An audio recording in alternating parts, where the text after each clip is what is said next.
Greg Berhalter has pointed out that he is pretty close to locking down his roster for the World Cup. It's going to be 26 players.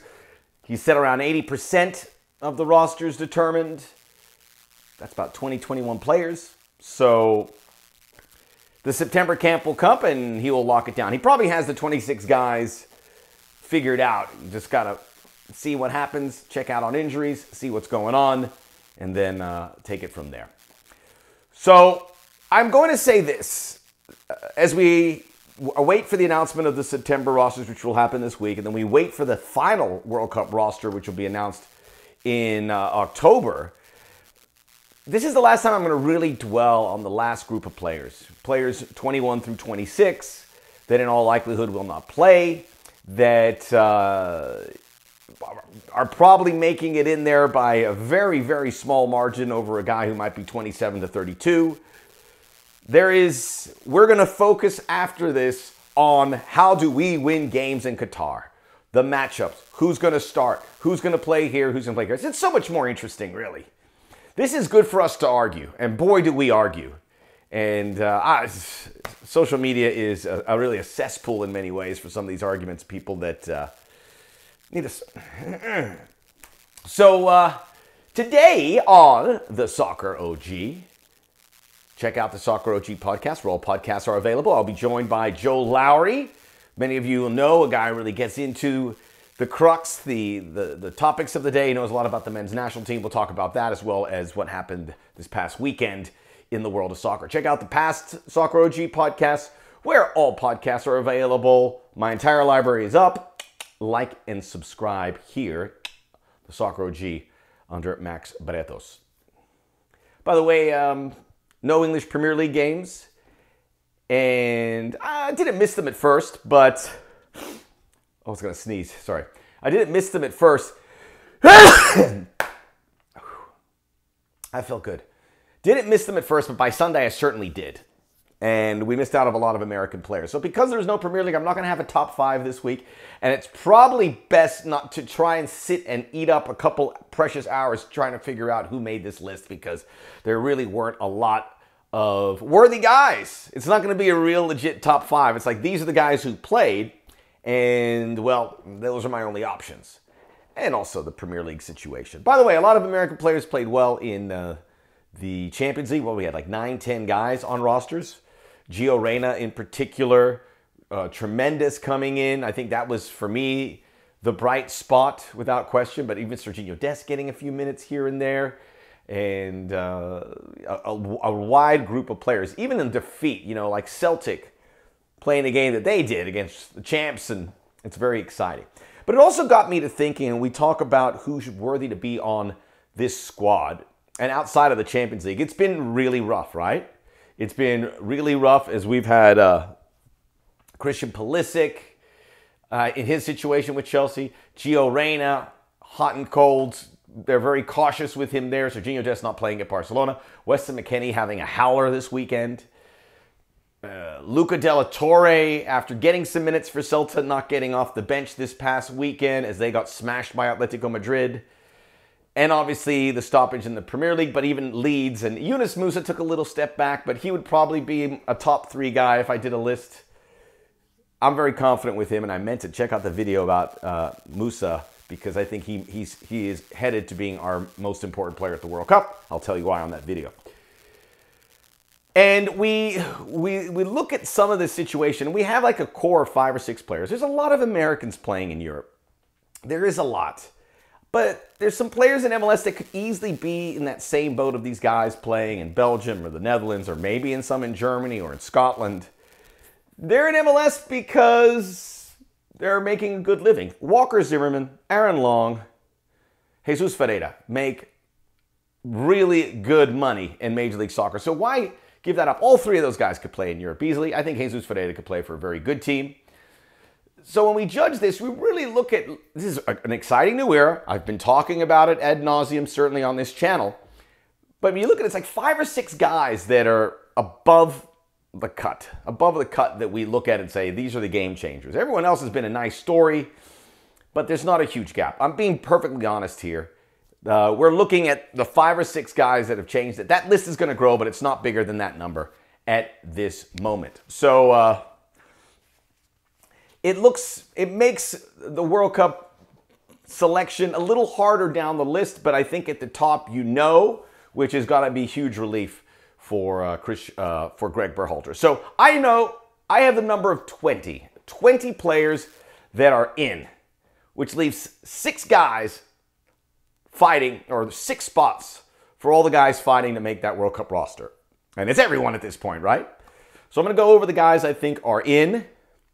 Goalkeeper, you're going to get the 3. Matt Turner, Zach Steffen, Ethan Horvath, Sean Johnson, and there's Gaga Slonina. I would love to see Gaga Slonina, but there's also this, people say it's a bit cliche. Get these young players to come in this World Cup so they get an experience for 4 years. 4 years is a long time. How the heck do you know that this player is going to be ready for that next step unless it's a Neymar or Messi or someone like that when he was coming along? How do you know? If it's a guy who can play, there's certainly those guys as well. I think Gaga is that guy. I really do. And he's impressing me more and more every week. But this is a third goalkeeper position. That third goalkeeper position, I think, is... there's not anything separating these top 3 guys. We just don't know who's going to start, but they're going to make the roster. But this is a reward for what they have done over this past year to make that team. And I think you want more experienced guys at this point in every way of life, and not a guy who is bright-eyed looking for this experience, because this is a business trip, right? It's a business trip. So let's stay with those 3 keepers. Defensively, we have Walker Zimmerman, Chris Richards, Aaron Long, Serginho Dest, Jedi Robinson, who has some injury concerns, right? Has some injury concerns. We're going to hopefully get some information this week. DeAndre Yedlin as well. Midfielders: Yunus Musa, Weston McKennie, Tyler Adams, Luca Della Torre, Kellen Acosta. So I got 5 pure midfielders. You could get some of these wingers like Reyna and Aronson to play as a midfield, but we'll see if that cross-pollinates a little bit. But those are the 5 core midfielders when you're talking about the 6s and the 8s. Attackers, wingers, forwards: Pulisic, Aronson, Reyna, Weah, Sargent, Ferreira. That's 20 locks. IMO. 20 locks. So where else do you go from here? There's some guys making a late push. Sam Vines. Mark McKenzie's actually playing all right, mate. Tim Ream. Joe Scally, logging minutes. Borussia Mönchengladbach got another clean sheet. I would be surprised he's not on that September roster. The Jedi Robinson situation certainly helps either Joe Scally or Sam Vines, because if a guy's injured, a left back, this crossing fullbacks to the other side, you need 2 pure left backs, right? So that bodes well for Scally, who can play both. Again, remember, these guys likely not to play maybe a few minutes. Or Sam Vines, who's played every minute of every match for Royal Antwerp, of league leaders in Belgium. Reggie Cannon doing well at Boavista. He's been in the system. He's another fullback. Cameron Carter-Vickers, I'm just about to stamp him as well on that roster. I just leave him on this side for now because he's come on very strong as of late. And then there's James Sands, who's also come on very strong, and I think is somebody with the versatility. But I worry because he had the game at the Old Firm, and then he played the game in the Champions League, and it was not pretty. They got roughed up pretty bad, and Sands was on the hook for a couple goals, if not more. So could it be James Sands? Possibly. Let's go to the midfielders, the pure midfielders. And I have 3. And there's a shot for one of these guys. One of these 3 guys will have made this roster out of the blue, so to speak. I'm going to put Georgi Mihalovic, who's having a great season at Montreal, is going to move to Europe here. He could be one of those guys who has a little bit more of a move forward. Eric Williamson of the Portland Timbers has played great the last few weeks. He could really be that 6 number 8 who could do the hard work in that midfield. He's just a specimen too. I love his game. And then Gianluca Busio, who's just kind of disappeared.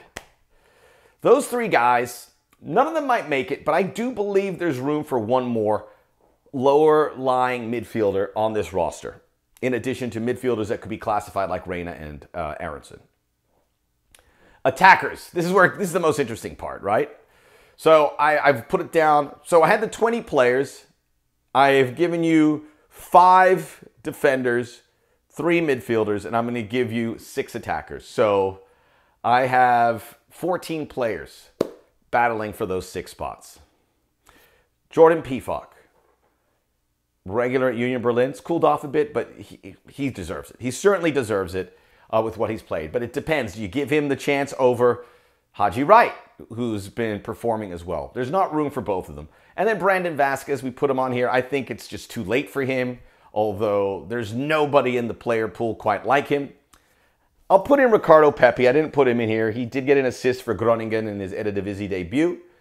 He's certainly been in the system, so he might get, they might give him a lifeline. So let's add that to 15 players playing for 6. Malik Tillman, who can be an attacking player, but can also play some midfield as well, versatile. Paul Ariola, Jordan Morris. I lumped them together so you can roll your eyes just one time. We know what they've got. Jordan Morris, I think, with Seattle's struggles, it's kind of hard to find a spot for him.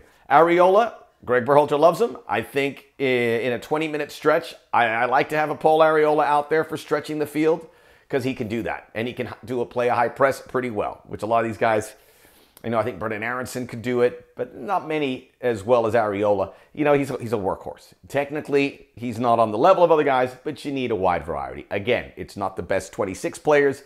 It's the best 26 for a team.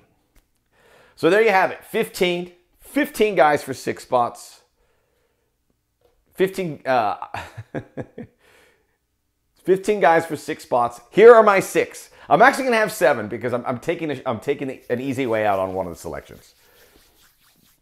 Jordan Pefok. Jordan Pefok will join that forward stable, which I think right now, Josh Sargent, Jesus Ferreira, 1 and 2. If Sargent keeps performing, I can't see how he's not the starting number 9. Ferreira's done everything, but maybe, Sargent's just a great fit as a 9. He's a real gift. He is this perfect player. The only problem with Sargent, he wasn't scoring goals. He's scoring goals every week now. Ferreira scored a couple goals this weekend. He's been phenomenal. But facing the goal, this guy could play number 10. And Ferreira, really good with free kicks. That's a problem for the U.S.